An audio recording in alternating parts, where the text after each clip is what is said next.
Moi! Me ollaan täällä nyt 2 ihanaa naista. Marja Svaan, kehonhuollon valmentaja ja asiantuntija M-Body Infosta.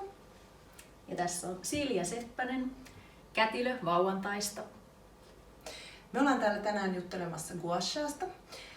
Marja toi mukanaan ihania gua sha-kampoja. Mun näkökulma kehonhuollon valmentajana on ollut ihan länsimainen lihaskalvokäsittely ja mä oon nyt tosi innolla oppimassa perinteisempää gua shausta, eli vanha kiinalainen sen lääketieteen työkalu. Kyllä. Tämä on enemmän semmoinen kansanparannuskeino ja sen takia uskalletaan niitä opettaa myös teille. Mulla on täällä kivisiä kampoja ja muovisia kampoja. Molemmissa ovat hyvät puolensa. En lähde niihin nyt sen tarkemmin sukeltamaan, mutta niistä voi tehdä vaikka räpylät pääsiäisankalle. Kyllä, mutta tänään me käytetään niitä enempi siihen, että lähdetään lievittämään supistuskipuja ja sitten loppuraskauden ajan vaivoja. Eiköhän aleta hommiin? Joo. Tervetuloa mukaan! Raskaana olevilta gua shalla hoidetaan niskat, yläselkä. Ja nämä on turvallista hoitaa missä tahansa raskauden vaiheessa. On tärkeää hoitaa myös ihan tämä niskan alue täältä.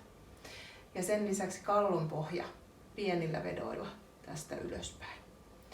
Lähellä synnytystä, niin sen jälkeen voidaan mennä tästä vyötäröstä alaspäin. Eli sitten me voidaan hoitaa myöskin täältä ristiluun aluetta, pakaroita ja reisiä.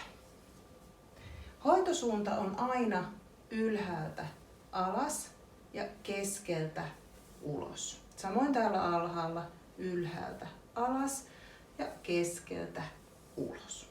Kampojen lisäksi tarvitaan öljyä, esimerkiksi kookosrasvaa.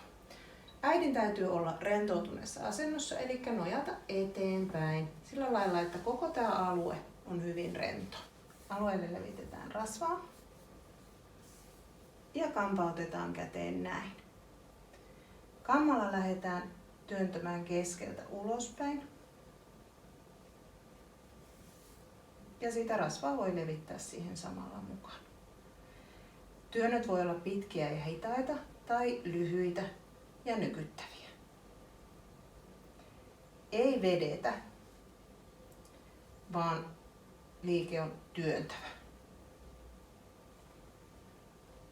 Gua sha -tekniikalla halutaan saada aktivoitua aineenvaihduntaa täällä faskioissa ja ihon alla olevissa kerroksissa.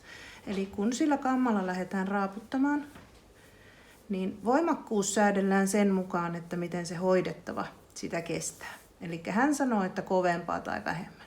Pikkuhiljaa täältä lähtee nousemaan tämmöistä punaista petekkiä, eli sitä gua shata, mitä me sieltä halutaan irrotella, tai sitä shata. Kun tästä hierotaan, niin täältä erottuu tämmöisiä selkeästi punaisempia alueita. Ja niihin kiinnitetään erityistä huomiota.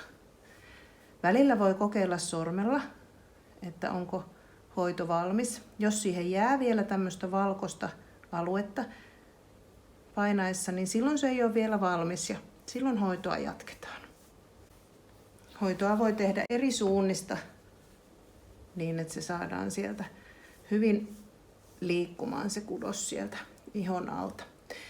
On tärkeää hoitaa molemmat puolet, eli ei voi hoitaa vain toista puolta, vaan pitää hoitaa myöskin tämä toinen puoli.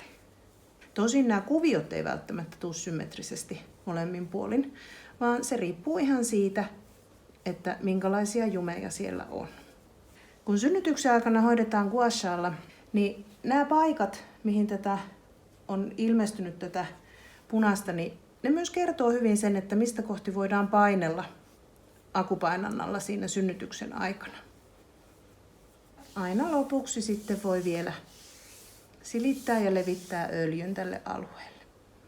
Ja tästä me voidaan hoitaa koko takapuoli ja myöskin reidet, kankut. No niin, nyt on rapsuteltu. Mitkä on fiilikset? No aika rentouttavaa. Veri kiertää. Nesteet luistaa. Ja ehkä saadaan supistuksiakin aikaiseksi. Silja pitää gua sha-kursseja ja Pirkanmaan alueella pääsee, ja tietysti kannattaa kyllä lähteä kauempaakin, että uskallan suositella. Ja muutenkin vauvantain palveluita. Kiitos. Tervetuloa kursseille. Ja koko maahan näitä kampoja toimittaa Maria, eli M-Body Infon verkkokaupasta. Saat monenlaista eri materiaalia, eri muotoa, ja näihinhän loppujen lopuksi hurahtaa, että mullakin taitaa löytyä 5 erilaista kampaa. Et tervetuloa kursseille ja tervetuloa tilaamaan kampoja. Kiitos kun katsoit Moi ja moi! vinkkaa eteenpäin. Moikka!